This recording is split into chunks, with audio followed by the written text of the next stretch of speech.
Good afternoon, ladies and gentlemen. Well, this is the kind of time when at a dinner party all the official guests have left and only true friends remain. So we are here for a sort of a conversation between friends of Georgia, and I'm very glad to present to you the distinguished speakers of our panel.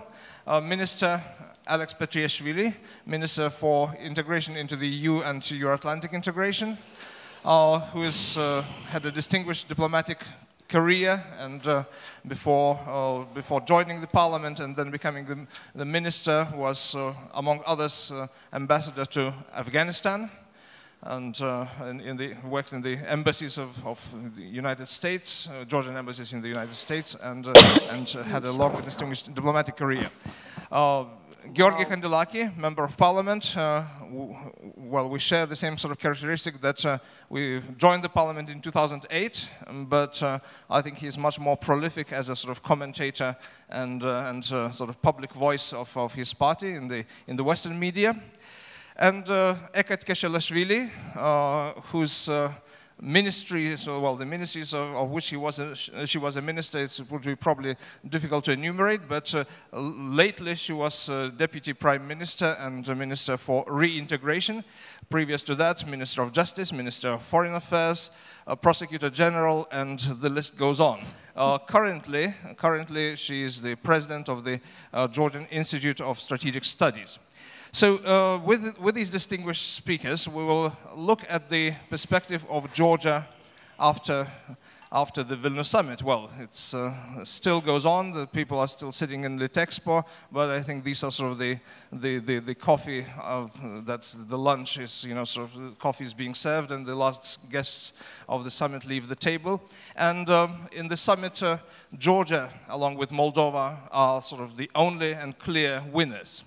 And I think the initialing of the EU association agreement is the sort of, well, is a very tangible result that the delegation will bring back. But life doesn't stop. I mean, with this initialing, and in fact, Georgia will face a sort of tough path which Ukraine had gone before, and what are the sort of perspectives and what are the challenges ahead that Georgia will have to undergo, and what tasks, homework to perform in order to sign the association agreement at the next summit. And how would you specify the most sort of urgent decisions you will have to adopt, and what are the principal challenges and difficulties, Mr. Minister? Thank you.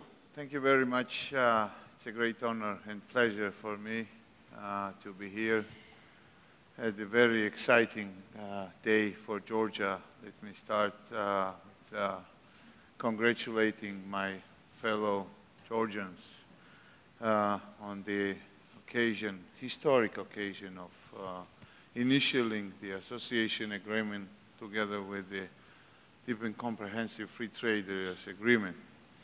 And of course to congratulate our Moldovan friends who have done a lot to make this happen today. I would like to express my gratitude to the Lithuanian presidency who made this event really historic and very nicely organized. It's of course very important to be among the friends and among the civil society representatives who have the very important role in the promotion of Georgia's European and Euro-Atlantic aspirations and priorities. Georgian government has made from the very first days the clear declaration of the foreign policy priorities, and those remain unchanged, and we are here today on a very important momentum and step forward. Of course, it's really important that civil society's involvement continues, and the active role of the civil society in the political processes, in the integration of processes is becoming more and more dynamic. Therefore, we are really pleased and happy that next year the Civil Society Forum will take place in Tbilisi. Georgia is becoming a really place hosting the very important events related to the European and Euro-Atlantic integration. I personally have the Advisory Council on the European Union integration, and very much thanks to them, we have jointly elaborated the strategy for European Union integration communication. And it's really important that soon after the Vilnius summit, before the end of this year, we will work out together the action plan. Because every single Georgian has to know what it's all about, not only about the benefits, but also the commitments, also about the sacrifices. First will be the commitments and the sacrifices, then the benefits will be coming. But today, I think there is no more question about Georgians and Georgian government's intention of becoming a full member of the European Union and Euro-Atlantic community. The challenges after the Vilnius summit, we hope very much that as it was declared today in the statements made by the EU leaders, that the signing will happen as soon as possible, both for Moldova and for Georgia. If we take the external challenges are more difficult for the moment for the Moldovan friends because of the energy dependence, because of the internal political developments and the processes, and of course because of the upcoming elections for next year. It's very important that the European Union has made a decision, very timely decision, on accepting the Moldovan wines after the embargo was issued by the Russian badly known Rospotrebnadzor's former #1 sanitary guy, Onishchenko. It was his last attempt. But in this case, European Union reacted in a very effective, in a very important way by accepting the Moldovan wines to the EU markets. Also today it was decided that it was offered to Moldovans the free movement in the Schengen zone. I congratulate Moldova with that. I hope very much that we will be passing both phases of the visa liberalization action plan as soon as possible, as effectively as possible, with the support of the European Union. And as soon as all requirements are gone and we will have the monitoring missions in Georgia next year, we will be able to have the similar decision from the European Union. I cannot say when exactly, but sooner better, because it really affects the individual citizens and it really gives a real sense of the integration of the individual citizens into the European family. We came to this historic day full-handed with successful 2 elections. The parliamentary elections were very important, and we marked the first peaceful transfer of power. And the presidential elections were evaluated by the absolute majority of the international organizations as free, fair, and democratic. One of the achievements, which I have to underline here, is that the opponent, major opponent party, the United National Movement, has not disappeared, and it's there. And the parliament has become the vibrant place with the lively debates on the issues which are debatable in every European democracy. These are the social, healthcare, political issues, media issues, etc., etc.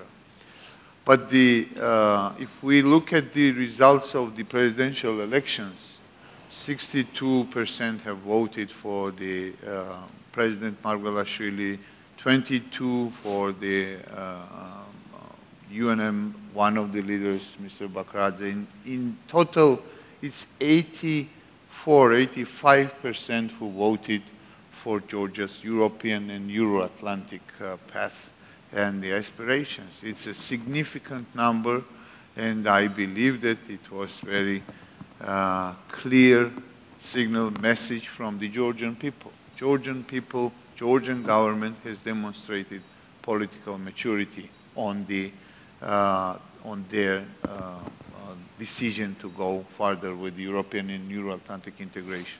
On external challenges, I mentioned Moldova, we can mention Ukraine, but there is less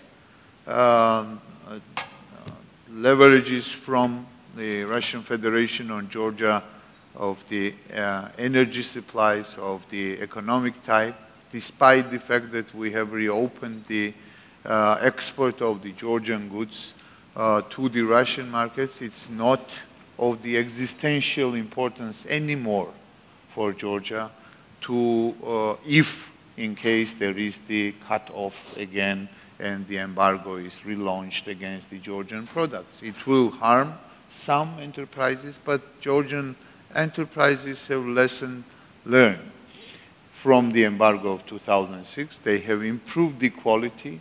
They have improved the quality of their products, and they are already exporting their products to the European, to the Asian, to the US markets.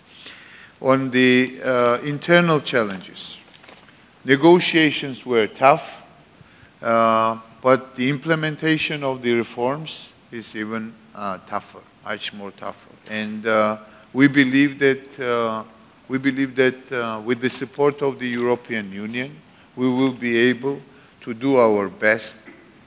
And we have undertaken the commitment towards the increasing accountability and enhancing the rule of law. We will be deepening the democratic reforms, and the protection of the human rights and the supremacy of the rule of law will be preserved. I cannot stop here without mentioning the ongoing provocations and challenges which we are witnessing today. This is the drawing new Berlin walls, new occupation lines on the Georgian territories. Maybe some would like to see more aggressive reaction towards these provocative actions made by the Russian Federation, but we have demonstrated the political maturity.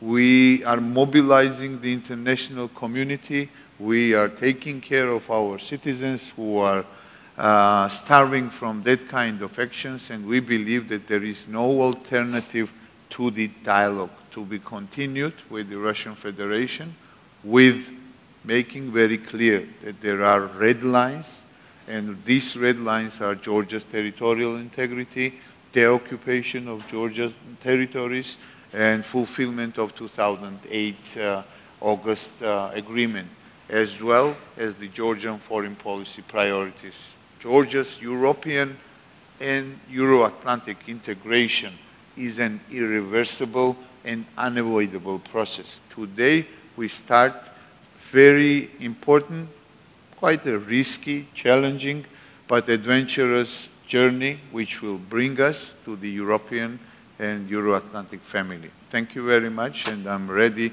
for the tough questions which will be followed, I believe. Thank you. Thank you. Thank you, Your Excellency. Thank you. And now let's give the word to a representative of this vibrant place, the Parliament. And Georgi, I have myself observed the last two of Georgian elections, and I totally concur with the assessment of most of the observers, well, all of the observers, that they were sort of remarkably calm and transparent, especially the last ones.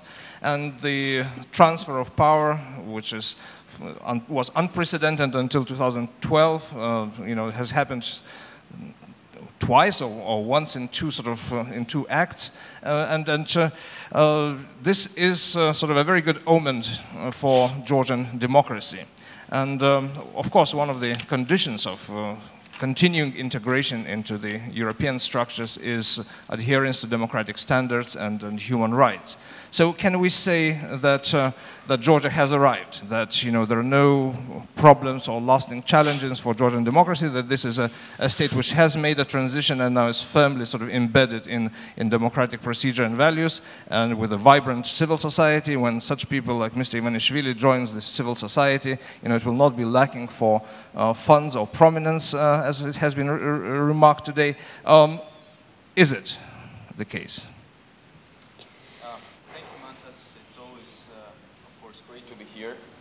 In Vilnius, and I share, of course, the emotions of Minister Petriashvili. I think the microphone is not working. I'll give you this microphone just to... Oh, maybe.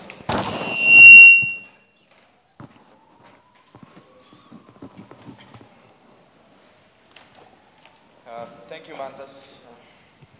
I think it doesn't work right. Mine is working, so. This one is working. Okay. Thank you.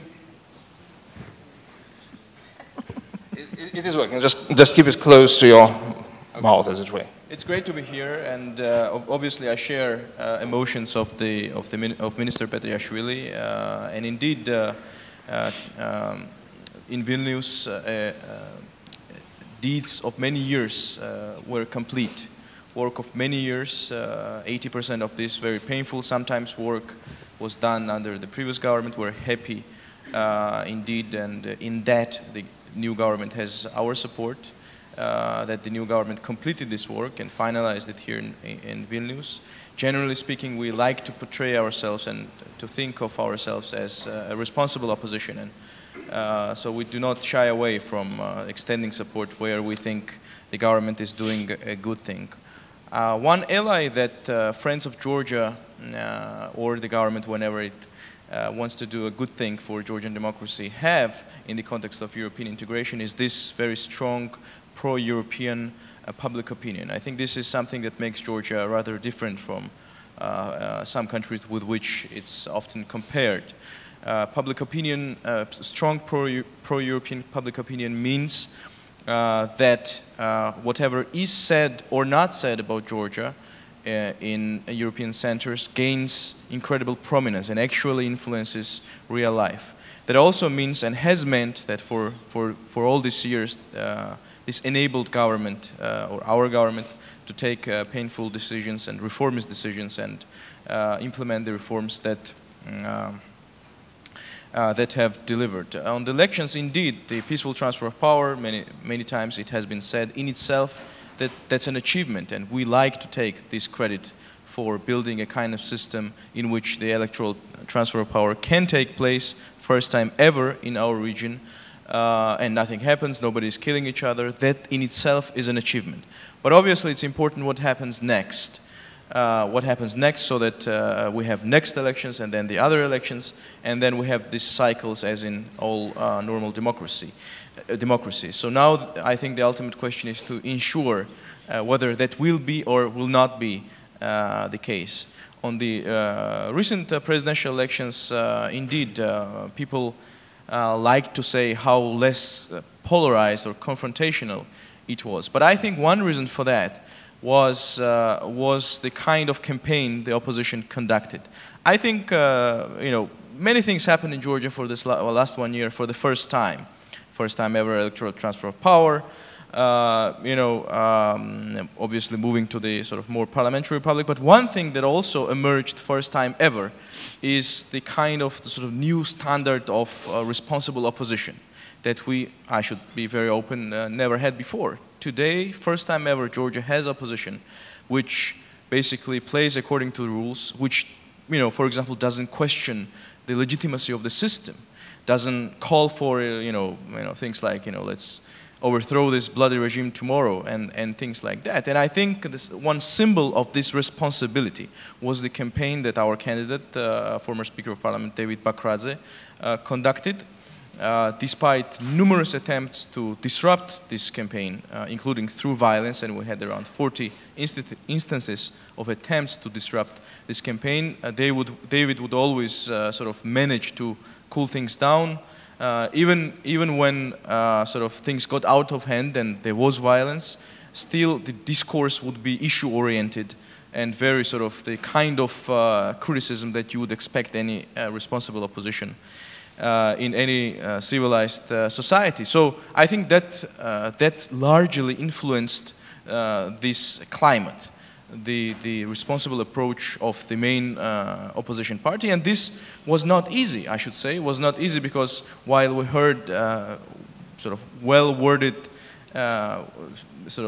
things that I can only commend from my colleague, Minister Petriashvili, about the way in which the government should view and deal with the opposition. This is unfortunately, again, something we do not hear much in the internal discourse. In the internal discourse, and this is perhaps one illustration of the risks that I also would like to talk about, and some of these risks are rather grave.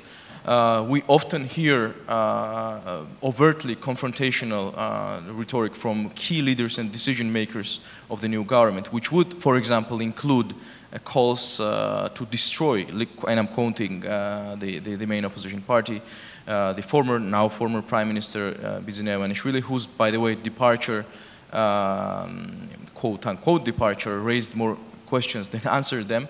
He would several times directly link the scale of prosecutions against UNM with the rhetoric of the main opposition party. Maintaining this civilized campaign and discourse was not easy because it would happen against the background of these prosecutions that I just mentioned. Our Secretary General, former Prime Minister Vano Merabishvili, is in pre-trial detention, and here I stress this word pre-trial, because obviously nobody is immune from a law. If anybody violated law, if anybody did anything wrong, justice should be done. But keeping political figures, especially senior political leaders, in pre-trial detention without court judgment in election period is not a European standard, period. In addition to that, several thousand, more than 10,000 sort of low-level members of our party have been regularly questioned, not exactly charged, not exactly put to jail, but questioned 10, 15, 20 times. We have a guy in Western Georgia, in one of the municipalities, who was interrogated 32 times. And you know, in the end, UNM activists and party members are not fanatics. We're not party of fanatics. If they are squeezed really hard, they just disengage from politics. And that's what I mean by incapacitation, or this declared policy of incapacitation of the party machine of UNM. Because in order to compete, rhetoric, you know, let's say, in order to politically compete, especially in an election, and conduct an efficient campaign, you need a party machine. And the party machine consists of leaders, the main leader now is in jail, and of activists who sort of run this whole thing. And I already said, indicated the scale of these prosecutions. What next? What are the challenges? How can we overcome these problems and ensure that the association agreement is indeed signed? And of course, when I say that UNM is a responsible opposition, it also means that we really want, as I said, we commended the initialing of the agreement here in Vilnius, and we want to see the signature as soon as possible.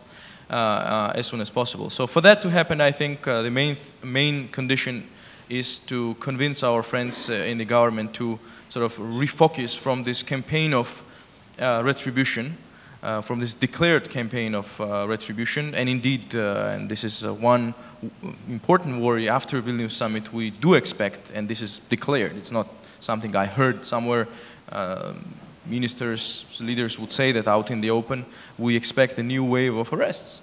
So I think it's in the interest of everyone, of the government, of society, of our country, to convince people who make decisions in this government to refocus from this retribution campaign to actual governing, because governing is something that we haven't seen in abundance for this last 1 year. We have very worrying tendencies in economy, unemployment rising, shortfalls in budgetary revenues, and so forth. Another important challenge is, of course, Russia. And I think one thing that the way in which Russia dealt with the new government, one thing that this demonstrates is how much the role of personalities in the context of Georgian-Russian relations has been overblown. Because, you know, the new government tried very hard to sort of inject new dynamism in these relations to bring something positive. We are opening of the market for wine, very good.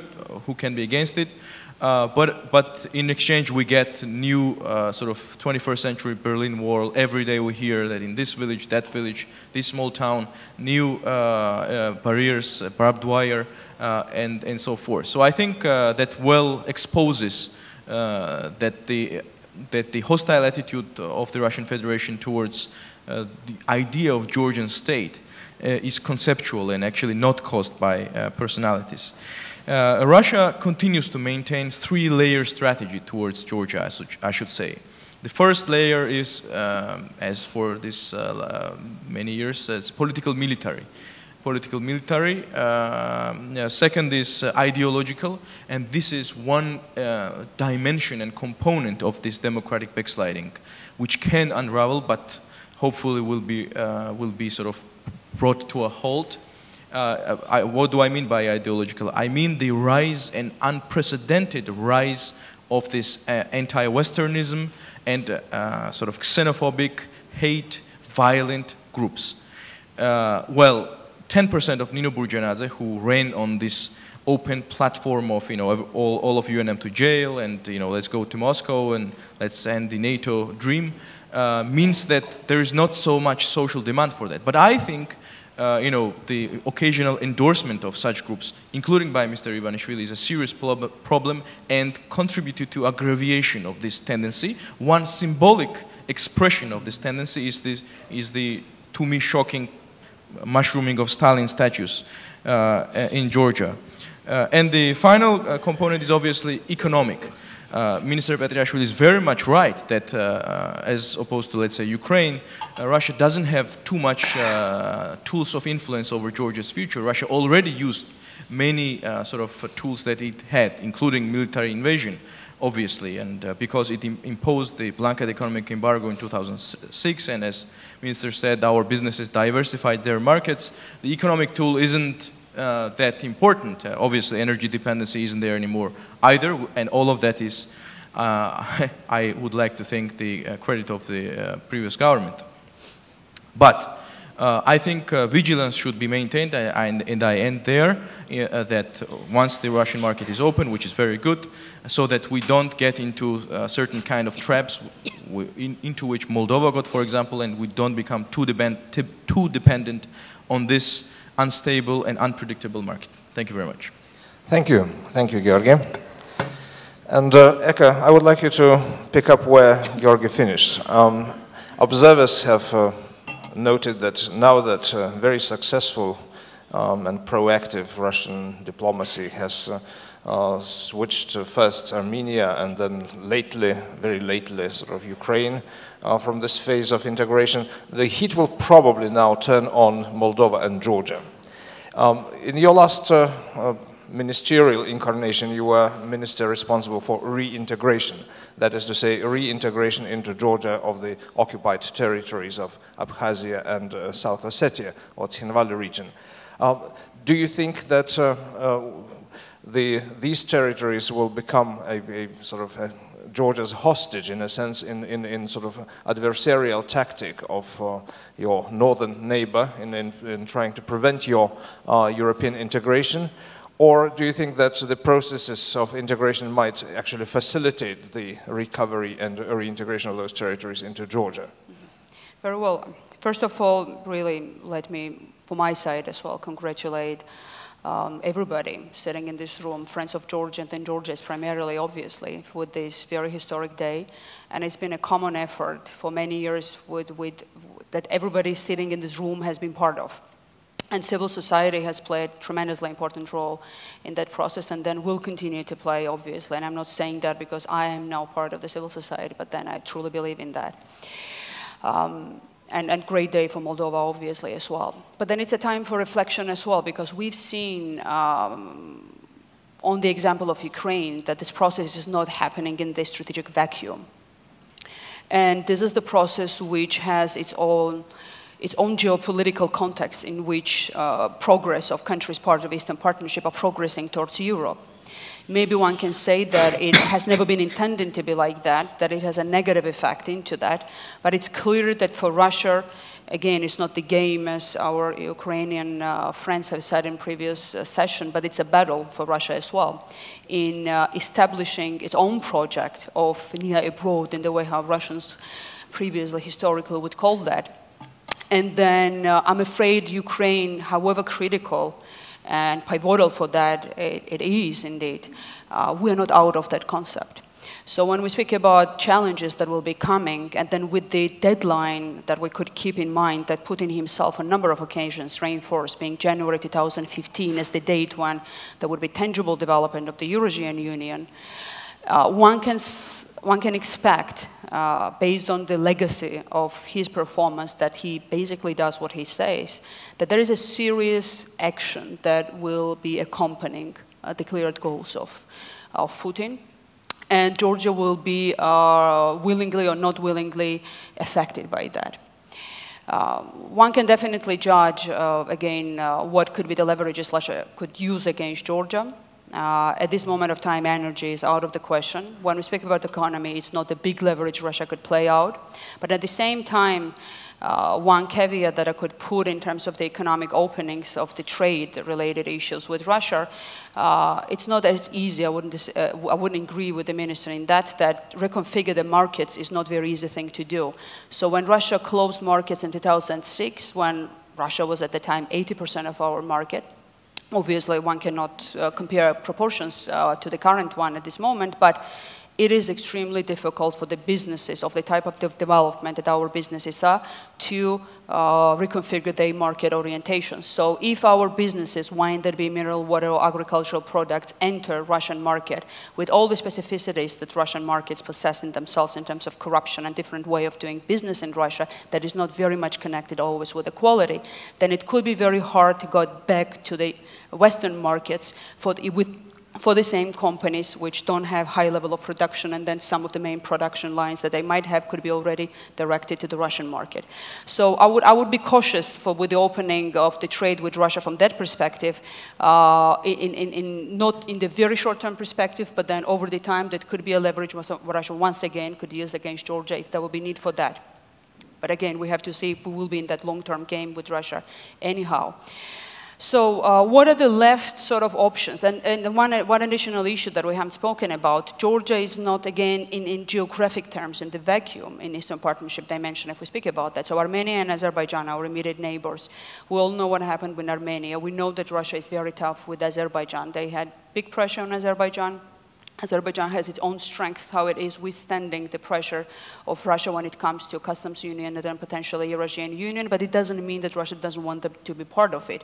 And one of the ways how Azerbaijan is maintaining its position of balancing in this very crucial moment is the strategic partnership with Georgia. Again, we're not saying that we are existentially vital to Azerbaijan in that sense, but then this very close friendship, neighborly friendship, but strategic alliance as well, has kept us aloft when it comes to our progress to Europe in that sense. So we have mutual interdependency in that regard. And interdependency means that anything going wrong in Georgia could have effect on Azerbaijan, but then vice versa as well. And here I go to the two main issues that I see could be potentially challenging for us. It's the security and it's the internal politics. If we see deterioration of the decision-making that be or actions to the degree that could entrap us, perhaps somewhat in a similar way that Ukraine has been entrapped from 2011. So I would caution of having an understanding of irreversibility. I guess Ukraine's example had to be a awakening moment for everybody that there's no irreversibility that needs to be part of our vocabulary for some time when Russia is on offensive in the way that Russia is. That doesn't mean that I'm pessimistic. It doesn't mean that we have to be realistically cautious and knowing what are the right steps that we have to make so that we consolidate the will of our society, the will of the political spectrum, and act together, generating the message that when it comes to Europe, when it comes to NATO, Georgia stands united as ever and will be strong by that rather than weakened by fragmentation of our political spectrum, marginalization of the political opposition, and then mistakes that could be made in the directions that could entrap us. And in that regard, before speaking about security, I will conclude very shortly. When we speak about the politics, to me, I was not in Georgia myself at the time. I've been traveling, but I've seen through the media the first appearance in the parliament of the new prime minister when he had to be confirmed at that position.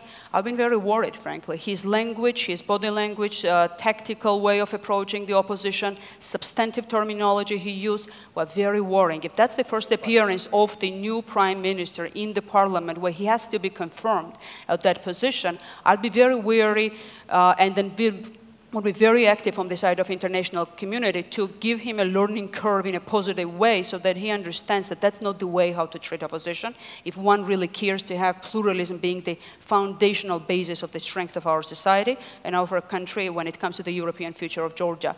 So challenges could be intentional or non-intentional in terms of that hurting our European future, could have that effect if the wrong steps are being made.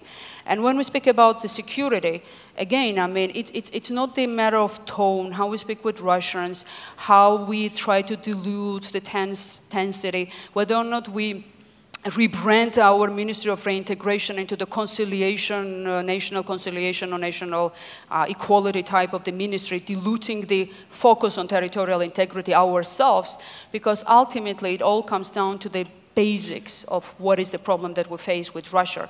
And it's not how we talk with Russians, but what Russia wants from us and from the whole region. And there aren't any changes in that respect. So I don't expect any, and then we don't see on the ground any substantial changes from the Russian side, but we see that Russia is getting more and more on offensive, even with the government that makes all the positive attempts to make sure that there is some positive dynamics with relation to Russia. And just to give concrete figures, we have 10,000 Russian troops on the 20% of the territory of Georgia that is occupied currently by Russia. And it's this territory from which we have more than 400,000 people that have been ethnically cleansed, and they have no right to return there. I'm half raised in one of those regions. My family comes from Abkhazian region, and I'm not able to go to my home there. And that's part of the reason why I have no right of doing that, because Russia occupies those territory. And then if we will not be calling the beast by the proper name, it doesn't mean that the beast will be kinder to us and then will let us go, because the main reasons stay the same. Russia doesn't want us to be part of Europe, part of NATO, and that's why they're doing that. But that doesn't mean that we have to be taken hostage by the determination of Russia, but that means that we have to be united so that we are stronger than otherwise a small country could be. And by the way, how much Russia has or has not the leverage against Georgia, with the relation to the EU, we can again have a better pathway in terms of the time span, what one could achieve. But on NATO, to be frank, I mean, our German friends are very clear on that. The only fact why Georgia didn't receive map in Bucharest, the fact that we are not still in a position to know what will be an achievement on NATO front at the summit in September is because we have occupation, and then problem that Russia caused itself, controls it to be the problem, and has us as a hostage when it comes to membership to NATO. So it's a huge issue. We live in a very complicated neighborhood and with very complicated problems with Russia, and I guess realistic approach to that challenge is important, and it's good a bit that now hopefully the upgrade on geopolitical terms of the importance of Eastern Partnership could have an effect of an increased interest and better engagement, but the danger is that because of the disappointment with Ukraine, some of the big players in Europe might say that, you know, You know, these are the losers, basically. They don't really want to be Europeans. When they will decide, they can come later. I don't alleviate, in a sense, I don't want to downgrade the responsibility of the political leadership of Ukraine, but talking only on responsibility of Ukrainian government, and by that omitting the role that Russia played in that position could be comfortable to Europe, because that does necessitate for Europe to rethink and re-strategize policy with relation to Russia, the very painful issue. But if Europe is not doing that together with the United States, I would hope, then we have a very bad year we might expect to come in 2014, frankly. And I must say that even today, when we have a happy day, basically, when it comes to today's achievement. Thank you. Thank you. Now, after this initial round of positions, we are open for questions, and I see a hand raised. Please, the microphone will be brought to you, and although Vladimir Sokol need not introduce himself, but other speakers may want to do that. Thank you. Vladimir Sokol, Jamestown Foundation, Washington. I did join in the applause to Alex Petriashvili's remarks about the irreversibility of Georgia's Euro-Atlantic integration. I joined in that applause, and I've known Alex for a long time when he was working in the Georgian embassy in Washington. I can say we are old friends. I'm very glad to see Alex in a ministerial responsibility in this government. But it is a coalition government, a highly diverse coalition, where views not always and not necessarily coincide.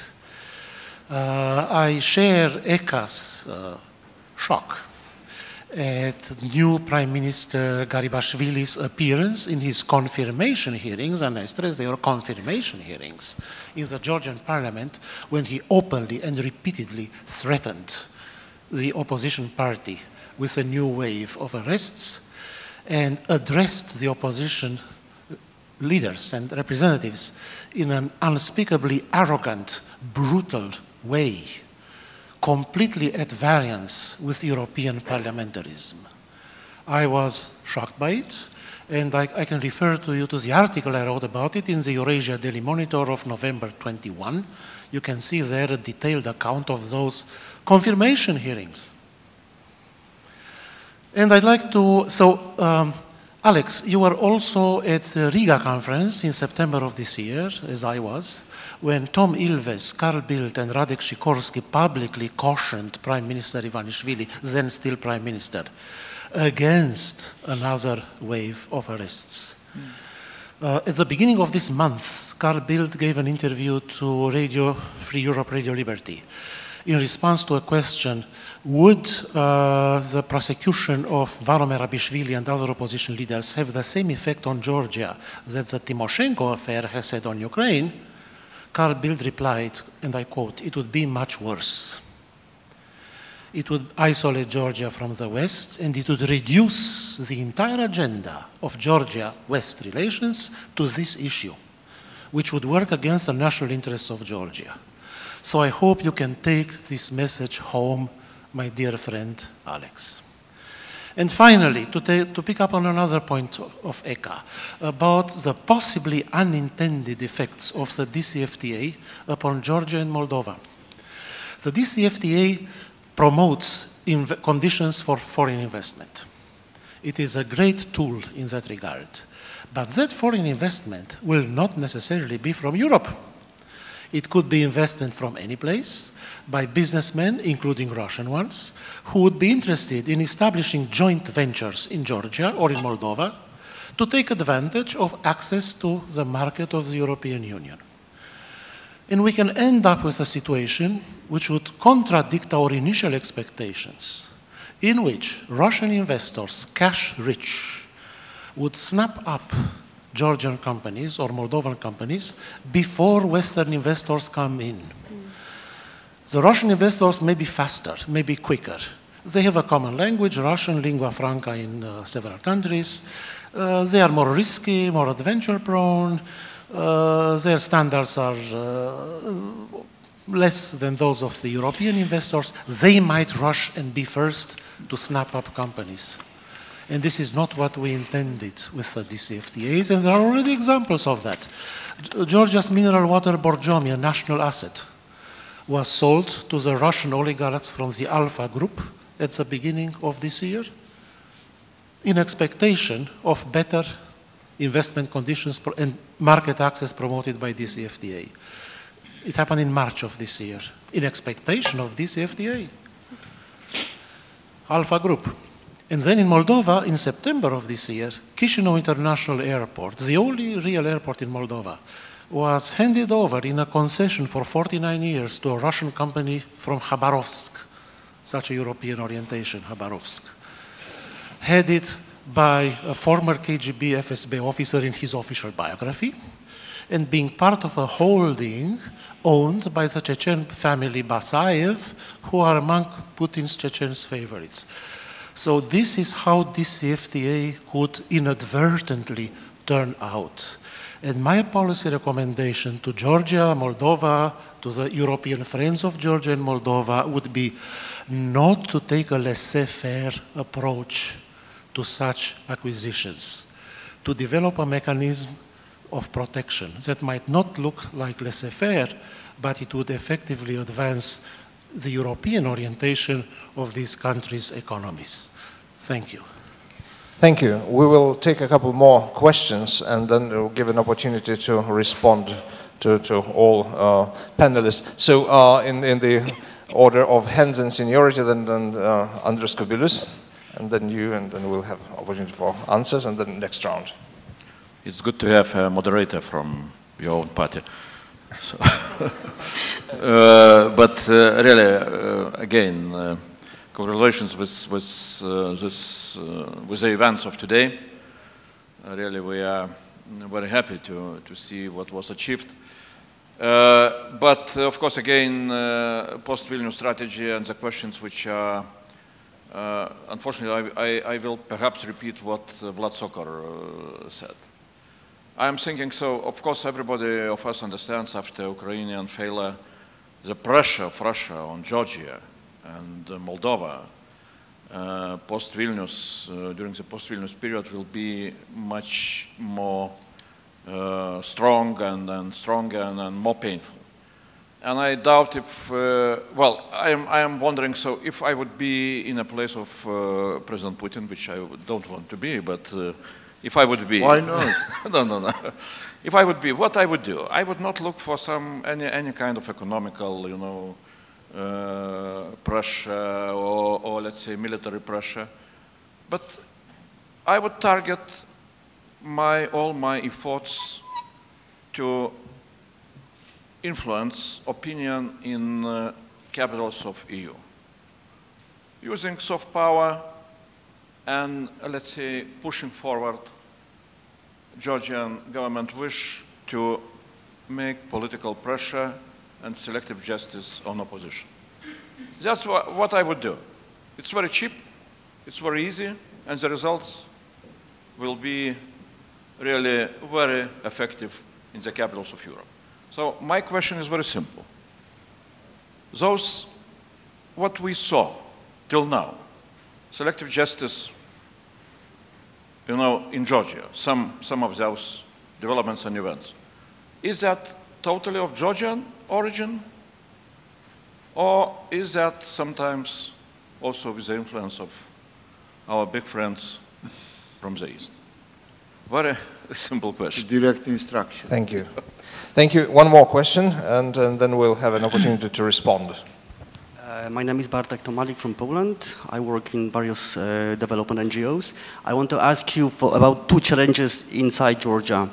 Now, I've spent almost 4 years in Georgia, mostly in the province, and I noticed that certain European values are not very popular in certain parts of the Georgian society.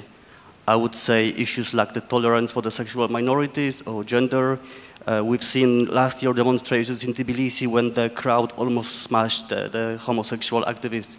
So now, and it's not about to criticize, because in Poland we had quite the same situation, actually also a very conservative society. And now, how are you going to keep the debate in the Georgian society and discussing what the EU is about, including these difficult issues?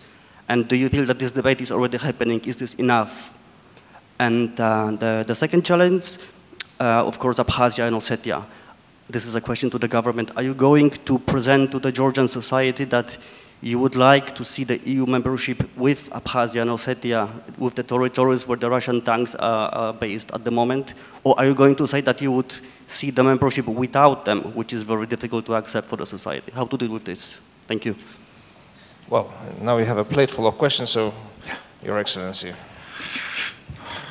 This place, excuse me, is the best testament that there is no celebration time for the government officials. So when no one gives you a break, when the whole country is celebrating the initialing, you have to answer the tough questions. But in fact, they are not really very tough. I mean, you said how long did you spend in Georgia? 4 years. 4 years. Including last couple of years? Yes, okay. So first, to answer to the message and to Vlad's recommendations, we follow very closely the recommendations and suggestions and evaluations from our friends. From our friends, you have maybe forgotten the most recent Radek Sikorski's also comments about this kind of perceptions. I would say, let us be then very precise on the terminologies then about the selective justice. There is the perception in Europe about the selective justice. I can tell you there is no selective justice in Georgia. What then Prime Minister Ivanishvili has done from the very first days of his being the Prime Minister, when he visited Brussels, exactly almost a little bit more than 1 year ago, he started demanding for the mechanism to be created or to invite the most critical organizations or the representatives from their organizations to monitor closely the developments with the so-called high-profile cases. I must say that the EU Special Advisor, Thomas Hammarberg, has issued a very important and very good report. Second, the OSCE, ODIHR are monitoring daily the processes which are underway in Georgia. And third, the media is accepted to all those processes. So the transparency is guaranteed. Sometimes the court is making decisions which some in the government or in the society does not like. Sometimes they make a decision which our opponents does not like. But this is the proof that the court is becoming more and more independent and free from the political pressure. I can tell you that the judiciary reforms, for example, the elections of the judges, which were in this summer, made really disappointing some part of the Georgian society, but we've made it very clear that we are not going to be involved in any sort of the behind the scene influential processes. So, in general, what I would like to say that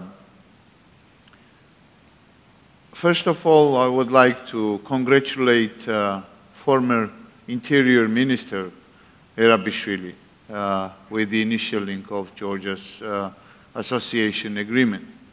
And I would like to say that I will be the strongest advocate of presenting him the bulletproof evidences by the prosecution, and if judges and if court makes a different decision, I will be the advocate from my governmental position that the society has to obey with these decisions. No one is going to influence the court's decisions anymore, like it was before in previous years.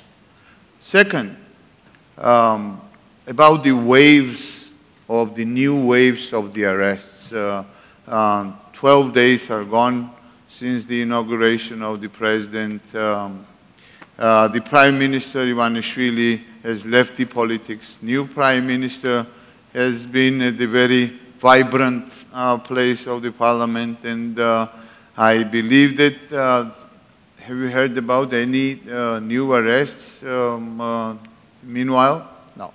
Good. Before the new year, I hope very much. It could have happened in 3 days. Pardon? It could have happened in just a week as well, before Vilnius. I guess it's not a realistic assessment.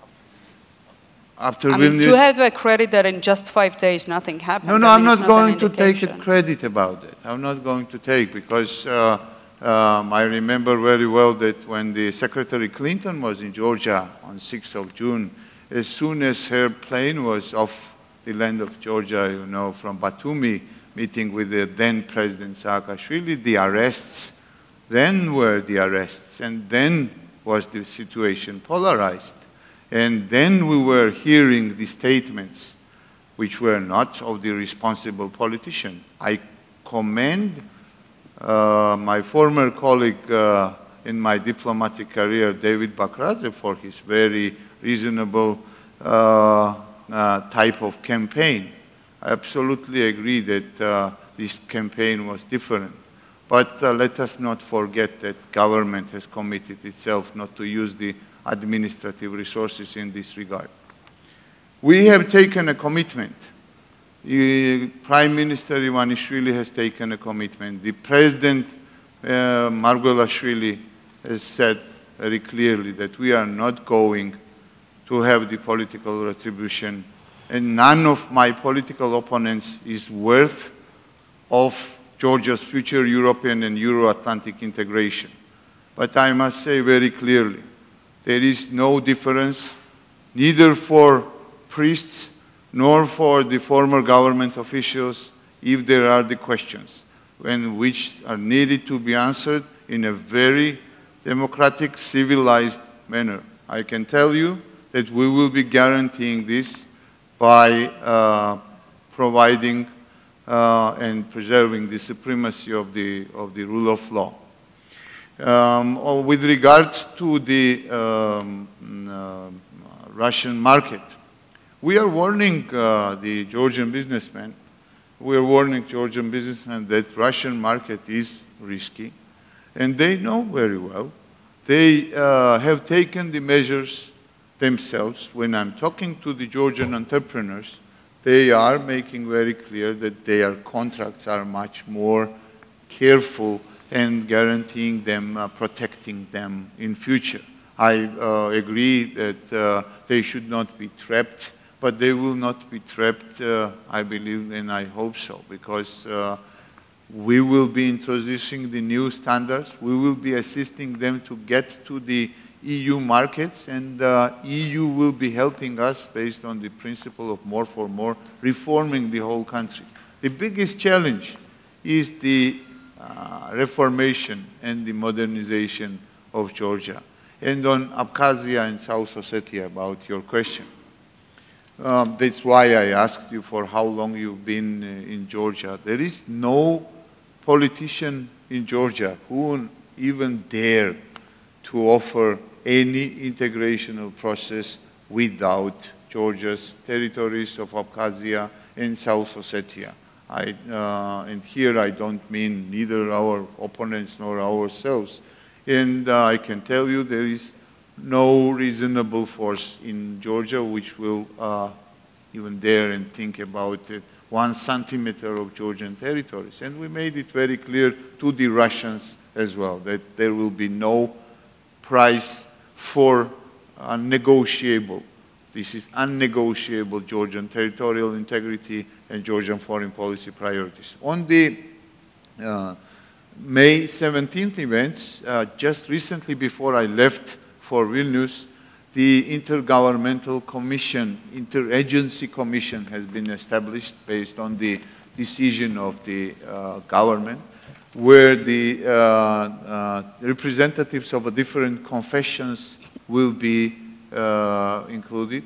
I can tell you that with the sexual minorities, Prime Minister Ivanishvili made immediately the reaction on the same day. Few days after that, the group who was attempting to have the performance on 17th, they still had this, and the government has provided all the necessary security guarantees to that.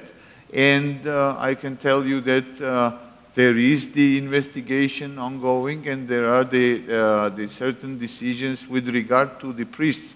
It's not an easy to decide, but there were these kind of decisions, and there will be no differentiation. You can take my words to any bank, because I can tell you that there will be no differentiation between the priest, political servant, or any in front of the justice. Thank you. Yes, yes. Georgian society is also discussing this issue, and I can tell you today that Georgian society has proved that it is, for centuries and millenniums, one of the most tolerant nations and one of the democratic nations. And I can tell you that we will be going with this in Europe, and we can make mistakes. We can make mistakes, but that does not really mean that someone can derail us from our European path. And last but not least, of course, I'm always having fun and enjoying when my opponents are reminding us about the mushrooming of Josef Vissarionovic's monuments.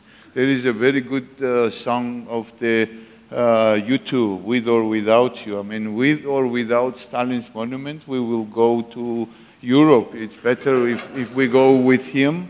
But I think that the shadow of Stalin is in minds and hearts of our opponents. Forget him. Forget him. It's over. Okay. That's why we want not to see him, not to be reminded of him in a visual way. Yes, well, then time for quick reactions from the other two panelists.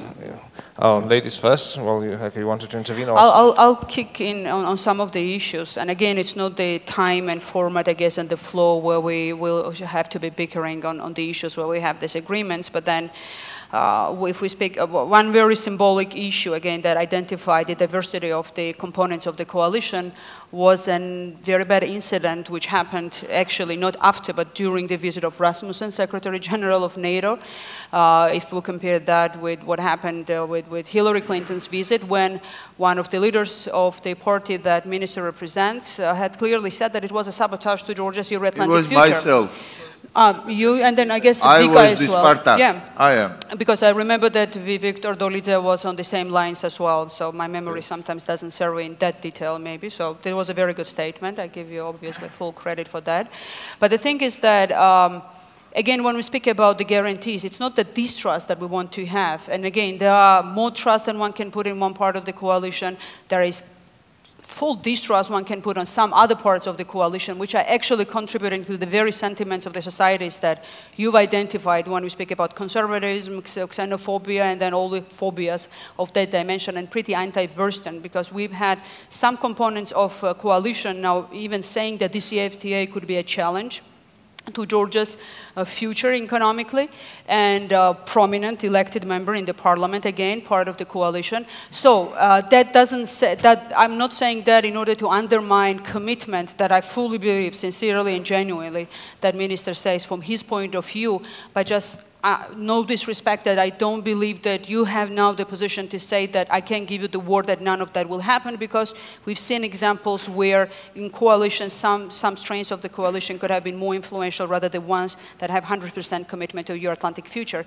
That's why my position is that whatever forces, when we speak about the committed Europeans in Georgia, inside of the political spectrum and outside of the political spectrum, we should cherish that and unite that without being sort of complicit in terms of marginalizing those forces. Two main issues then, and I'll stop on that. It's the judiciary and then the media. And then frequently when I hear now comments about media and judiciary and rule of law related issues, somehow one has again an understanding there is a parallel universe we speak about, as if there was a green light that has been given now to the judiciary or to the media to be as free as one could wish for that to happen in in European democracies. And here again, I would really urge our colleagues from civil society as well to be much more in depth in terms of analyzing the situation, because when we speak about judiciary, what judiciary does right now, it actually is a testament to the fact that for the past 9 years, they have strengthened themselves with all the difficulties they have had, I acknowledge that, to the degree that they could prove now that they are resilient, and they are taking this moment in the same way that in Eastern European countries, in other Central European countries, judiciaries did when political transformations happened for the first time after the dissolution of the Soviet Union. They are grasping the momentum to flourish their independence, but that comes at the price of fight, but not as a green light that is given to them. And the latest decision that has been taken by the parliament, where instead of the lifetime appointment of the judges that could have been enforced right now after the entry of the new constitution, they will have a probationary 3 years they have to be appointed. Then unknown rules who will and how assess whether or not they performed well, and only after that they will be appointed for the lifetime. And during the elections, it's a documented case record in all international community organizations that paid attention to that, that there was a lot of influence that judges had, so that the candidates that the Ministry of Justice had would have been elected rather than the other ones. And media, and I'll complete on that, media is very unsustainable in Georgia right now, and this is a challenge. There is only one channel that is financially sustainable. It is Rustavi 2 at this moment. We've seen director of Rustavi 2 initially very, without any foundation being arrested. The court didn't share the opinion of a prosecutor that by the mere fact that he's an intellectual guy, he had to be detained in pretrial detention. Final judgment of the court is already out. He's been exonerated, but that had potentially a negative effect that could have had on the media itself. And then squeezing out the freedom in media, it's not something that we don't see that right now is happening with the public broadcaster. So let's take out the rosy glasses right now. We still are a society that is growing, that is still in the process of consolidation of democracy, and by acknowledging the deficiencies, we're better off in terms of working how to improve that. And then this is not, again, the situation perhaps to go deeper than that, but it merited identification. And I'm really sorry, but very final issue on occupied regions. Main stakeholder in this whole problem is Russia against Georgia. If Russia is not changing position, occupation itself will never end until this political elite has this position. We have to be realistic in terms of knowing what is the spectrum of political relationships that we have to have with Russia and our friends with Russia, so that we actually tackle the problem of occupation by not putting the burden on the residents of Abkhazia and South Ossetia, as if by talking on political issues with them, we could resolve the problem of occupation. Because if they will want even to become part of Georgia politically, they are, I guess, no heroes for that matter, and then will be no capacity of kicking out 10,000 Russian troops that I've mentioned. That is why clarity of the view is very important when we speak about occupied regions. Who is the partner or the negotiating side with whom we need to negotiate solution, but what is the importance and investment that we need to make to people-to-people relationship that we have to be building with those regions. Thank you, and Georgi, well, you are used to parliamentary procedures, so, you know, and the limits of time, so very... I'll just very simply go point by point. I mean, one thing I really don't want here is to overburden the distinguished audience with all sorts of peculiar details of Georgian politics. The context is very simple. It's all about the context, and the context is very simple. It is only by succeeding as a democracy Georgia can succeed as a country. Georgia does not have any other future other than democratic. And I think it's in the pragmatic interest, we disagree on details, but I think on this one point we would agree that it is in the pragmatic interest of this government, and I really expect Georgia's friends to continue working with the new government to convince the decision makers there that it's in their pragmatic interest to, again, to refocus from fighting the past to future. Refocus from, you know, fighting the opposition to issues like economy, unemployment, and things like that, that the people expect progress on. Without that, there will be instability and the honeymoon, which is a natural thing for every new government, when new government comes into office, especially with astronomical promises as Georgian dream Obviously, there is a honeymoon, but this honeymoon will expire rather sooner than later. Thanks to you, it has expired a long time ago. If this obvious challenge is not managed well. On the minorities, the deterioration of situation with regards to minorities, obviously it has many important details, but the bottom line is that it's one illustration of this general backsliding that has been taking place in Georgia. One measure of that, for example, is the proliferation, as I already said, of the anti-Western hate groups that engage in violence. Obviously, these groups might exist, in different sorts of, older democracies, but the ultimate measure there is what the state does when something happens. And unfortunately, in all these cases of pogroms against different sorts of minorities, we have now worrying stories with the religious minorities. In all these cases of pogroms, the state failed to act or even disengaged. In 17th of May, people who committed violence, and this all happened on TV, all of these people are known, only basically got out from that with token fines, with symbolic fines of 100 lari. It so happened that these were the same people who would attack members of parliament in February, so on. And again, we have this mantra of 100 lari. So beating up an MP in Georgia costs 100 lari. Affiliation of political leadership with some of the key leaders of these movements is a problem.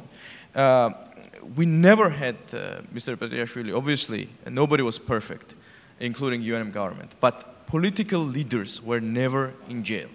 We always tried to, with all the criticism in mind, we always tried to maintain that standard. On Merabishvili, obviously, again, if he's guilty, let him go to jail, and that's what he says. He's in pre-trial detention, and that's very important. And I cannot, again, repeat the regret of the overtly confrontational rhetoric of the new prime minister, who is just 31 years old, inexperienced. He was too, I think he meant damage to himself, and this kind of approach is something that will not benefit either Georgia or people who wish Georgia well. Thank you. Thank you. Now we'll take a next round of questions, and then after that there will be sort of opportunity to respond and to present concluding remarks, because I don't think we have time for more than one round. So I saw 3 hands raised, and that will be our limit. So please, you're the thank you for giving me the opportunity to say that I'm Georgian. I'm from Georgia. I'm representative for Georgian civil society. I'm director of Women's Funds, as I said to another session. And I have to say that I did not expect from this session this kind of conversation. We are here as a civil society. So our main topic is civil society. And we have presenters, 3 presenters. One of them is declared as civil society representative, Ekat Reshalashvili. But she behaved as non-civil society representative. Why? Please. Because I can't have opinion? The criticism of the format is taken on board. If you have a concrete question, could you address it to us? It's not about question. It's about forgetting about civil society and topics of this meeting and speaking absolutely. We are here to be positive and to be creative, to look to the future. Sorry. Thank you. Yes, if you have more pertinent remarks, or sort of, you're welcome to raise hands. Yes, please. Yeah, it's coming. It's coming. I agree with the lady. No, this is not a civil, not this one, but the whole is not civil society forum, because we are permitting just to put questions, not to make commentaries. Okay, I will not make commentaries either. Now we came with this Eastern Partnership policy to the point that the 2 parade horses emerge, Moldova and Georgia. I am a friend of both. very close friend, and very also have a knowledge, especially about Moldova. Both these countries with a frozen conflict. You know, you were minister for this. Both these countries with a very complicated political internal situation, not speaking about the economic situation, and so on and so forth. Now, my question is the following one. We have heard yesterday, today, and so, stop Russia. Mr. Sokor, the 3 times from America, urged stop Russia. But you are living in America, we are living in Europe, no? And we fought for decades to eliminate the Cold War. And we are not going to support ideas to install again Cold War circumstances, especially not on the basis of the Moldovan or Georgian case. We have, as Krasniewski said before, we have to help Moldova, Georgia to overcome the situation, to develop dialogue also with Russia. Why not? This is not the devil, no? And to find solutions. Maybe, one solution should be United Europe solution with some additional development of Eastern Partnership policy. Who knows? Let me think in this way. What is your opinion first? Secondly, you know, now Abkhazia and occupied territories, to use your language. I tried to develop 3 years ago one project international, no, of conflict resolution, no, including also Transnistria, Pridnestrovia, and so. But my friends in Tbilisi said that they cannot participate because of the law that prohibits contacts with Abkhazia. And I wonder what is the purpose of this law, because, you know, it's necessary to develop as much as possible contacts with these people and to bring back them to the Georgian territory. Okay, very shortly, question. I didn't make commentaries. Thank you. Thank you very much. And there was one more hand raised at the back. If the owner of the hand could still has the question. No, apparently not. Indeed, we have a case to answer. Well, first of all, to the remarks about the nature of this panel, this is a side event of the Civil Society Forum, and we are discussing the context and the processes which take place on a sort of geopolitical plane. So it's hardly surprising that you know, the focus of this, as well as the previous Ukrainian panel, is very much sort of, you know, political. And but this is not integral part of Civil Society Forum. These are side events which pick out certain thematic strands and concentrate on them. And so the topic is the Georgia's European integration and then the challenges and perspectives. So I don't think that criticism about civil society underrepresentation is totally legitimate, even though we have been discussing what the current political processes in Georgia and outside its limits mean for the state of civil society. And I will actually ask the speakers, the panelists, in their concluding remark to touch upon the processes in Georgia's civil society. But now we have sort of 2 questions, and I would like to ask the panelists in the reverse order to present their answers as well as concluding remarks, and thereby we will conclude. Very well. I mean, very small comment initially. I think that when we speak about Georgia having so many developments first time, we are now in the phase when we have, for the first time as well, the normal cycle of development when people, when they've been in the government, they go to the civil society again, if they choose so, or not to the private sector directly. Maybe time can come, they can again go, whatever. I mean, it's the personal choice of everybody. So I really urge civil society to get used to the fact, because it's a democratic process in every country. You can become part of the government if you wish so, you can become part of the civil society if you wish so, and it's a normal thing to have, having circles of interchangeable developments like that. And it's a positive sign of what happens in Georgia right now when we are able to perform on public activities in that spectrum, rather than being forced either to be in politics if we want to be publicly active, or just to abandon to be publicly active because somebody would not accept us as being civil society representatives. And by the way, my whole career has started in civil society much earlier than my career in government, just a reminder. And when it comes to the occupied regions and then the politics of that, I'm afraid that your colleague has been misinformed, because we have the law on occupation, but it does not outlaw activities inside of those regions that be all connections with those people.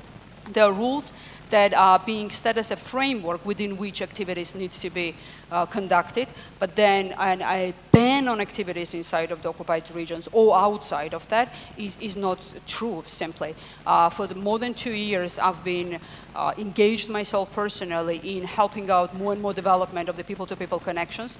Actually, as a government, we've been financing a number of very interesting activities when students, IT specialists, teachers, doctors had an occasion of coming together and then working on issues of common interest. And we greatly valued the development of people-to-people relationships of that type. Actually, government had adopted strategy for that, action plan, something that has been continued to be the baseline document for the new government as well, and then they continue to work with the same spirit of having more and more engagement with the occupied regions. But they face obviously the same problems that we face. Freedom of movement, it depends on how Russia acts on the occupation lines. So if they restrict it, and I don't give the blame to the new government now for less of the activities, because freedom of movement is more restricted now by Russians rather than it was in the times when we've been in the government. And there are issues that are beyond the control of any of the Georgian government for the time being, because the physical control over the regions is in the hands of an occupying power. But believe me, the previous government or the current government, if you have more ideas or intentions to do something like that, you will always have a receptive approach rather than a restrictive approach to that. But there are obviously some frameworks that the occupation itself necessitated to have as a law for the country to be developed. Thank you. Georgi? Thank you. I think it's instructive to compare how Russia dealt with different leaders Georgia has had in the modern era. It's hardly possible to imagine leaders so different from each other in every kind of possible sense, as Gamsahurdia, Shevardnadze, Saakashvili, then Ivanishvili, even earlier in the early 20th century, New Jordania, who was the leader of the first Democratic Republic of Georgia in 1918 to 21. These people were unimaginably different. But it so happened that every single one of them had a fundamental problem with Russia.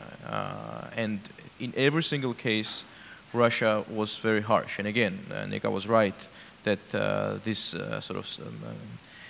occupation line is being strengthened now. I think except Stalin, with whom Russia had a problem. Notice he didn't have problems with Russia. Unintentional export of. Well, I think the main question is, the consequences of whether Georgia succeeds or doesn't succeed as a consolidated democracy, whether Georgia moves towards what is known as consolidation of democracy or this fragile situation unravels. The consequences are, I would say, strategic and paradigmatic. Why? Because in that part of the world, in 2009 and 10, Georgian reforms became very popular in mainstream Russian discourse, for example. You wouldn't hear Russian media reporting about, I don't know, Danish police, let's say, because it's supposed to be okay. Georgian public services and institutions, by definition, were not supposed to be okay. And when things began to work, when Georgia really set itself apart from paradigms of its region and, generally speaking, our part of the world, and overcame a large part of this Soviet legacy, it became increasingly popular in Russia. So again, if Georgia makes it, then this will send very serious signal to Russia and to other countries around. If Georgia fails, it will mean that the Western aspiration is risky. And obviously, I don't think anybody wants that to happen. And that brings us to the question on the occupied territories and their context. Why do these problems exist at all? Obviously, they do have an ethnic component. Should the Russian troops leave tomorrow, the occupying forces, it doesn't mean that everybody who is left in these occupied territories will become fan of the Georgian state. Even though, and then there is an important footnote, that in both territories, majorities of populations are absent, majorities who were ethnically cleansed. But those who remain, it doesn't mean that they will be fans of Georgia, and Georgia will have to work very hard and very long to regain trust amongst these people. But there again, to neglect this strategic layer of the problem, which is the Russian role in this, and why Russia has this, would be a disservice and sort of simply self-deception. Does 15 villages or whatever in South Ossetia is what makes Russia a great power? Not. Obviously, what makes Russia, in their thinking, a great power is the whole cake, that is the whole country, in the sense of not allowing this paradigmatic success of Georgia. And this is not a conspiracy theory. This is not something I read in some intelligence report. No, this is what is directly said in the mainstream Russian political discourse, that these conflicts are and always were a way for Russia to not allow Georgia get away from its what they call exclusive sphere of influence. As Russian Foreign Minister Sergei Lavrov said, I think in 2009, he said, the former Soviet Union is a common spiritual space, and the Georgian government is an anomaly in it, which obviously was a great compliment. Thank you. Thank you, Mr. Petrashvili. I forgot the question. Well, the questions were about, well, these are concluding remarks. They were about the Cold War atmosphere, whether it's desirable or not, and reintroducing it back, and about the treatment of the inhabitants of the occupied territories. But you are at a liberty, because I think your colleague has replied to this question, to present your concluding remarks.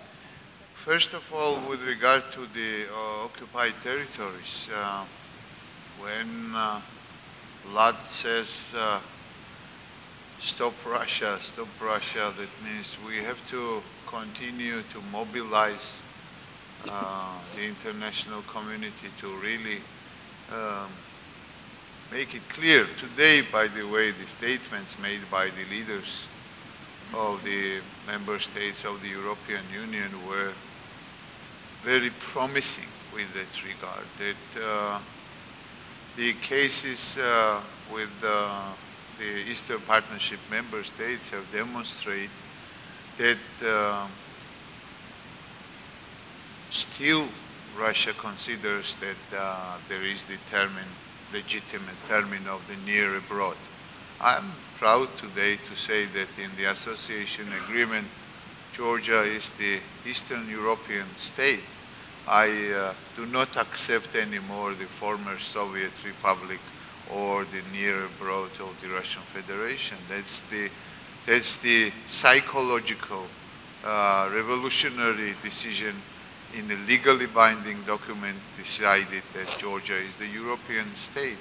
We will go further. We will go further without any hesitation to continue the reforms, which will be really very difficult. And civil society has, of course, the role there in supporting us, in making us,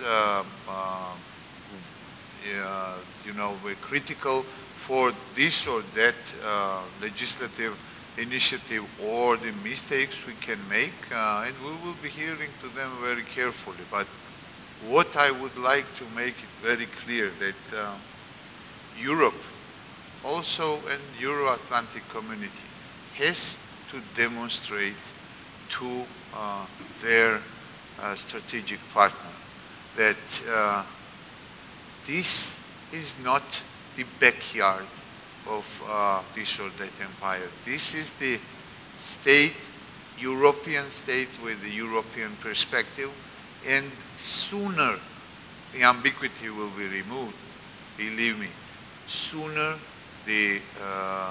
our northern neighbors will understand that with Georgia, the game is over. Because Georgia, they understand for themselves.